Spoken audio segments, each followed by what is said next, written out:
किसी रूप में कहीं कोई दोष नहीं, कोई कसूर नहीं, कोई कमी नहीं, सारी जिम्मेदारी मैं अपने ऊपर लेता हूँ, स्वीकार करता हूँ। किसी कोर्ट में केस चलना है तो मेरे खिलाफ चलाओ, कि लिए अगर कहीं कोई दंड ही देना हो तो किसी को न देकर मुझे दो।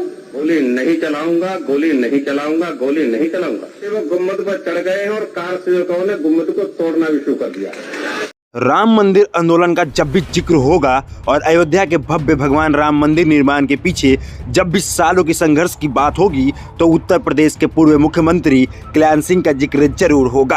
कल्याण सिंह ने 2 बार यूपी की सत्ता संभाली। लोग राजनीति में उन्हें हिंदुत्व के नायक का खिताब देते हैं।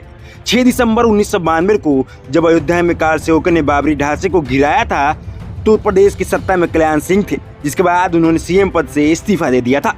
बाबरी विध्वंस की जिम्मेदारी लेते हुए एक भाषण में कल्याण सिंह ने कहा था, सारी जिम्मेदारी मैं अपने ऊपर लेता हूं, जिसे जो बात करनी है मुझसे करे, जिस कोर्ट में केस चलाना है तो मेरे खिलाफ चलाओ, इंक्वायरी करनी है तो मेरे खिलाफ कराओ, और अगर इसके लिए कोई सजा देनी है तो किसी को ना देकर मुझे दो।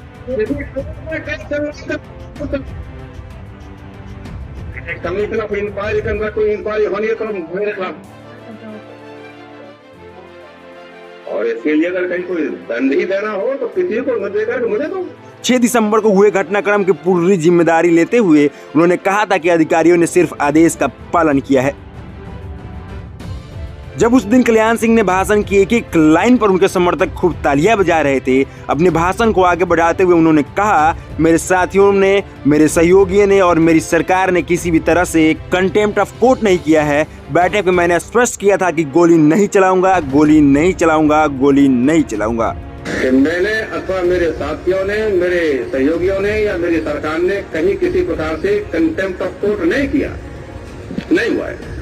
उस दिन हड़कंप मच गया जब 6 दिसंबर को उत्तर प्रदेश के तत्कालीन मुख्यमंत्री कल्याण सिंह को केंद्रीय गृह मंत्री का फोन आया था।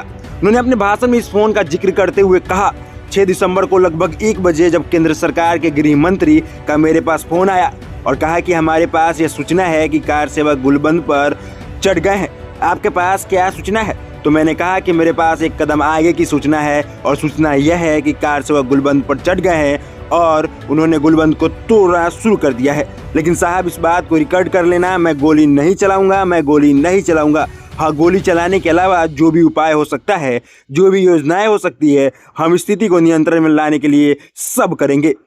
6 दिसंबर को लगभग 1 बजे जब केंद्र सरकार के गृह मंत्री श्री एसी चौहान साहब का मेरे पास फोन गया और कहा कि हमारे पास ये सूचना है कि कार सेवक गुम्मद पर चढ़ गए, आपके पास क्या सूचना है? तो मैंने कहा कि मेरे पास थोड़ा सा एक कदम आगे की है कि कार सेवक गुम्मद पर चढ़ गए हैं और कार सेवकों ने गुम्मद को तोड़ना भी शुरू कर दिया।